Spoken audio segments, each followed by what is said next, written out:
پاکستانی معیشت کی موجودہ صورتحال اس کو درپیش چیلنجز پہ بات کرنے کے لیے وفاقی وزیر خزانہ و محصولات ڈاکٹر عبدالحفیظ شیخ ہمارے ساتھ موجود ہیں۔ ڈاکٹر صاحب، پچھلے سال 1.5 سال کے اندر ہم نے 3 بار بجلی کی قیمتوں میں 14% اضافہ کیا ہے۔ پاکستانی کے لیے اس کے بل میں 42% اضافہ ہو گیا۔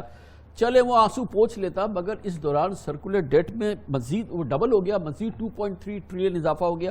یہ کون سی مینجمنٹ ہے جو ہمارا یہ انرجی کا سیکٹر چلا رہی ہے، اور یہ کس طریقے سے آپ کیوں ہونے دیتے ہیں یہ؟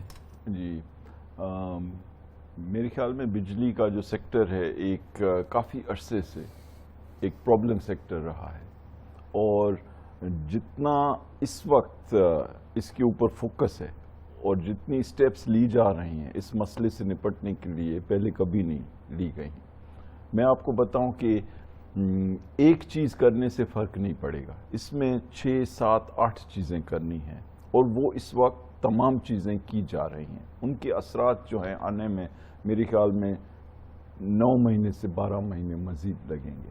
یہ کیا چیزیں ہیں؟ پہلی چیز تو یہ ہے کہ جو ماضی کے کانٹریکٹس بنائے گئے وہ ڈالرز میں بنائے گئے۔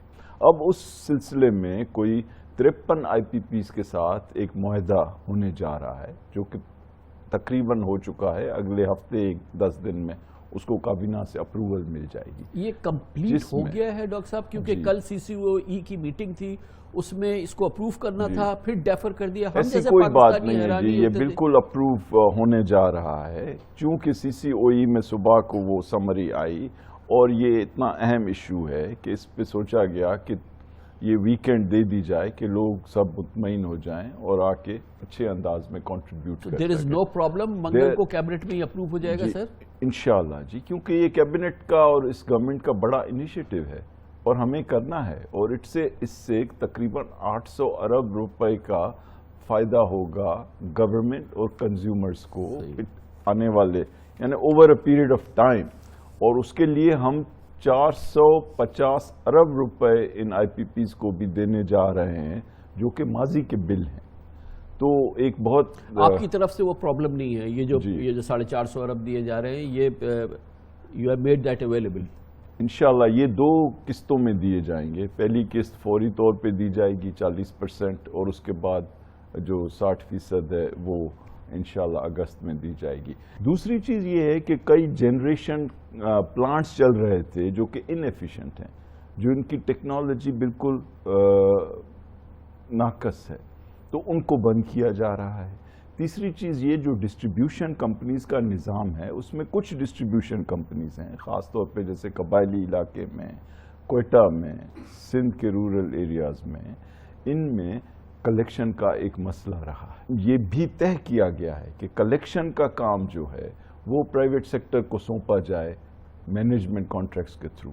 تو یہ جو ڈسٹریبیوشن کمپنیز ہیں، ان میں بھی بجائے سرکاری لوگ جو کہ اس وقت انیفیشنٹ بھی ہیں اور کرپشن بھی موجود ہے، اس کو ختم کرنے کے لیے پرائیویٹ سیکٹر کی جو ہے انسینٹیو اورینٹڈ کوئی کانٹریکٹس بنائے جائیں تاکہ وہ خود کلیکٹ کرنے کی ذمہ داری کریں۔ تو یہ فیصلہ بھی ہو چکا ہے۔ آپ کی حکومت کو 2.5 سال ہو گئے ہیں، یہ تو مجھے پتا ہے کہ اب سے چند دن پہلے تک ان ڈسکوز میں بورڈ بھی نہیں بن پائے تھے، ان کے پاس چیف ایگزیکٹو نہیں تھے۔ آپ کی کلیدی جو الیکٹرک پاور ریلیٹڈ جو اینٹیٹیز ہیں، ان کے ہیڈ آف ڈپارٹمنٹس نہیں تھی، رادر ان کے چیف ایگزیکٹوز نہیں تھے۔ اتنا برا حال، اتنی انیفیشنسی، اس پر اس طرح کی ہینڈلنگ، اور یہ پبلک سیکٹر کے اندر جس طرح سے ان کو ہینڈل کیا گیا ہے، فیصلہ یہ ہے کہ ایسے ہی یہ کرتے رہیں گے؟ لیکن کافی عرصے کوشش یہ ہو رہی تھی کہ ان کو پبلک سیکٹر کے اندر ہی رہتے ہوئے امپروو کیا جائے۔ اب یہ ایک طرح سے ریئلائزیشن بڑھ گئی ہے کہ اس کو پبلک سیکٹر کے اندر رہ کر ایفیشنسی امپروو کرنے کی بجائے بہتر ہے کہ پرائیویٹ سیکٹر کی مینجمنٹ سے فائدہ لیا جائے۔ تو یہ سلسلہ شروع ہوا ہے، جس طرح میں نے کہا یہ 6 سے 9 مہینے میں اس میں آپ دیکھیں گے کہ پرائیویٹ سیکٹر کی انٹری ہوگی۔ اس کے بعد کیا ہے کہ چونکہ الیکٹرسٹی کے مسائل چل رہے ہیں، ان میں ایک ایشو یہ ہے کہ جو سرکولر ڈیٹ میں کنٹریبیوٹ کرتی ہے کہ کیپیسٹی پیمنٹ ہے۔ آپ جانتے ہوں گے، لیکن پبلک کو بھی یہ بتانا چاہیے کہ ایسی کانٹریکٹس میں چیزیں ڈالی ہوئی ہیں کہ چاہے آپ بجلی خریدیں یا نہ خریدیں، آپ کو ایک فکس پیمنٹ کرنی ہے جس کو کیپیسٹی پیمنٹ کہتے ہیں، اور یہ کیپیسٹی پیمنٹ جو ہے یہ 2013 میں 185 ارب ہوتی تھی، یہ 2018 میں 468 ارب ہو گئی، اور اب یہ تقریباً 1,500 ارب ہونے جا رہی ہے 2023 میں. تو یہ بھی ایک طرح سے جو سرکولر ڈیٹ کا نمبر ہے اس کو انفلیٹ کر دیتی ہے، اس کو یعنی بڑھا دیتی ہے. اب آنے والے 3 سالوں کے لیے گورنمنٹ نے پالیسی بنائی ہے کہ جو سرپلس الیکٹریسٹی ہے اس کو کیپیسٹی پیمنٹ ہٹا کر جو صرف رننگ کاسٹ ہے اس کی بنیاد پہ دیا جائے، تو اس سے بھی یہ فائدہ ہوگا. اور آخری چیز یہ کہ جو نئے طریقے ہیں بجلی بنانے کے، رینیویبلس، جس میں آپ کو پتا ہے کہ سورج یا شمسی یا سولر انرجی جسے کہتے ہیں، ونڈ انرجی ہے، ہمارے پاس اتنے دریا ہیں جن سے ہائیڈرو انرجی ہے. تو یہ انرجی کا مکس بھی آہستہ آہستہ بدلا رہے ہیں تاکہ جو انکریمنٹل کاسٹ ہے اس کی وہ ہماری موجودہ کاسٹ سے کم ہوگی. ڈاکٹر صاحب اگین آپ ایک اکانومی مینیج کر رہے ہیں، سب سے بڑا مسئلہ ہے وہ سارا آپ کے کندھوں پر ہے. یہ پرائیویٹائزیشن وغیرہ کا کب ہوگا؟ میں پہلے بھی آپ سے پوچھ چکا ہوں، گورنمنٹ میں بھی پوچھتا ہوں. بڑے بڑے پیارے بہت ہی شاندار ہمارے آدمی ہیں میاں محمد سبرو صاحب، لیکن وہ کبھی ٹی وی وغیرہ پہ تو نہیں آتے. تو سر اس میں کیا ہے، یہ کب یہ لگے گا کہ اس پہ کچھ کام ہو رہا ہے، یہ کچھ ہو رہا ہے؟ میں نے تو بڑی ڈریڈفل ایک خبر بیچ میں سنی کہ شاید گورنمنٹ میں کہیں یہ بات ہوئی کہ کئی کو نیشنلائز کر لو، پرائیویٹائزیشن تو چھوڑو. انبیلیویبل. آپ کو پتا ہے میں تو اس چیز کا بڑا حامی رہا ہوں کہ جو بھی سرکاری بزنس ٹائپ ادارے ہیں وہ بزنسز کو چلا دیا جائے. آپ سب سے زیادہ جانتے ہیں کیونکہ آپ خود پرائیویٹائزیشن کو رن کر چکے ہیں. جی، اور کافی لوگوں کو شاید پتہ نہ ہو کہ میں ایک زمانے میں پرائیویٹائزیشن منسٹر تھا، اور جو پاکستان کے بڑے اہم ادارے تھے ان کو ہم نے حکومت کے شکنجے سے نکال کر پرائیویٹ سیکٹر کو دیا، جیسے Habib bank, United Bank, Karachi electric supply, P T C L, national refinery.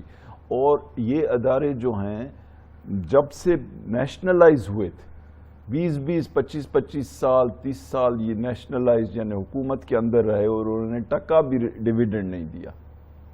اور یہ جب سے پرائیویٹائز ہوئے ہیں تو حکومت کو ریونیو بھی مل رہا ہے، ٹیکس کلیکشن بھی مل رہی ہے. تو ڈاکٹر صاحب فیوچر کا بتائیں نا. میں نے تو یہ تو کوئی سنا نہیں، میں نے تو بیچ میں سنا کہ کئی کو دوبارہ نیشنلائز کرنے جا رہے ہیں. دیکھیں یہ ملک ایک ایسا ملک ہے جہاں پہ لوگوں کو اظہار کی آزادی ہے، اور یہ اچھی چیز ہے. اس میں پھر کئی چیزیں ایسی ہوتی ہیں جو ٹوٹلی سچ نہیں ہوتی ہیں، لیکن ان کو سہنا پڑتا ہے. اور حکومت میں جب آپ ہو تو آپ کو دل بڑا کرنا پڑتا ہے، تنقید سہنے کی عادت پیدا کرنی پڑتی ہے، اور مسلسل. تو سر کوئی میننگفل بتائے نا کہ پرائیویٹائزیشن اور فردر نیشنلائزیشن نہیں ہو رہی ہے. جی انشاءاللہ ایسی تو چیز میرے خیال میں بڑا سیٹ بیک ہوگی، اور کوشش یہی ہونی چاہیے کہ ای کا جہاں تک ہے کہ ایک بہت دنیا کی بڑی عالمی کمپنی ہے جس کے ساتھ ان کا معاہدہ ہوا ہے، اس کی راہ میں جو رکاوٹیں ہیں وہ حکومت کے مختلف اداروں کو بیٹھ کے حل کرنی چاہیے.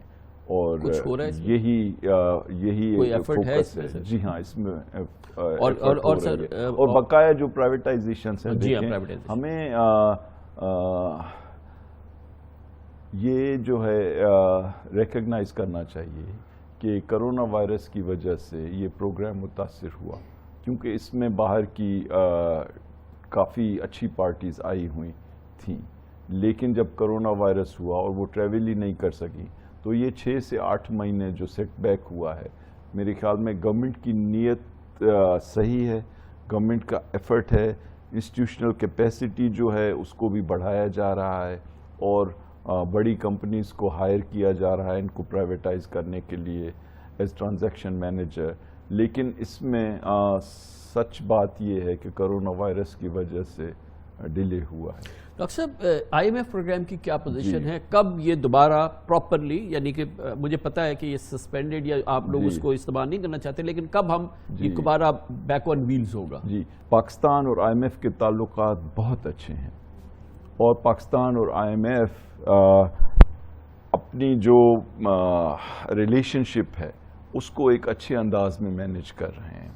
اور جب کرونا وائرس آیا تو IMF نے آگے بڑھ کر 3 بلین جو ہیں اضافی رقم پاکستان کو فاسٹ ٹریک پہ ڈسبرس کی، اور ان کی وجہ سے دنیا کے جو دوسرے ادارے ہیں، ورلڈ بینک، ADB، وہ بھی پاکستان کی مدد کے لیے تیار ہوئے.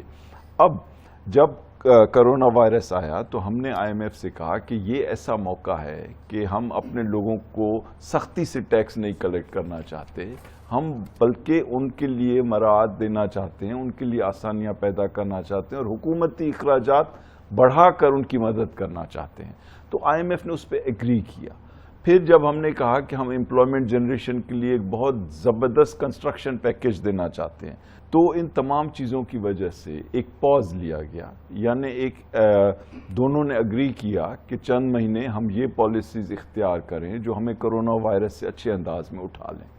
اور اس کا دیکھیں جو بڑے میں بڑا ثبوت ہے کہ یہ حکومت کرونا وائرس سے اچھے انداز میں نپٹ سکی کہ ہماری جو GDP کی گروتھ میں کمی ہوئی وہ 0.5% تھی لاسٹ ایئر، جبکہ ترکی، سعودی عرب، انڈیا، ایران، ان کی 5 سے 6% گری، انڈیا کی 8 سے 11% گری، تو جرمنی کی 6% گری، اور پاکستان کی فقط 0.5% گری. تو یہ تمام چیزیں ہوئیں کیونکہ کرونا سے نپٹنا اس وقت فرسٹ پرائرٹی تھی. اب ہم کہاں کھڑے ہیں؟ اب ہم نے اور IMF نے طے کیا ہے کہ اس پروگرام کو دوبارہ جو ہے ایکٹیو فیز میں لایا جائے، اور آئندہ چند دنوں میں یا ہفتوں میں آپ یہ خوشخبری سنیں گے کہ IMF کا پروگرام جو ہے چند دنوں میں یا ہفتوں میں، اس میں تو بہت فرق ہوتا ہے. ہے. میرے خیال میں چونکہ میں فائنانس منسٹر ہوں تو مجھے کنزرویٹو ہونا چاہیے اور ہفتے استعمال کرنا چاہیے، لیکن آنے والے دنوں میں آپ دیکھیں گے. اور وہ کیا چیزیں ہیں؟ ایک تو وہ بھی یہی چاہتے ہیں کہ ہم الیکٹریسٹی سیکٹر کا جو بحران ہے اس کو ایک طرح سے اس پہ اپنی گرفت کو اچھے انداز میں مضبوط کریں. دوسرا یہ کہ جو ٹیکسز میں کوئی ایگزیمپشنز ہیں ان کو ہم یا ختم کریں یا کم کریں. تیسرا یہ کہ اسٹیٹ بینک اور نیپرا کے بارے میں 2 قوانین ہیں، ان کو ہم اسمبلی سے پاس کرائیں. تو ان چاروں چیزوں کے اوپر ہماری ان کے ساتھ اصولی طور پہ انڈرسٹینڈنگ ہو چکی ہے، اور انشاءاللہ تعالی ان چیزوں کی بنیاد پر جو ان کی سیکنڈ پلس ریویو ہے وہ ہونے جا رہی ہے. بالکل.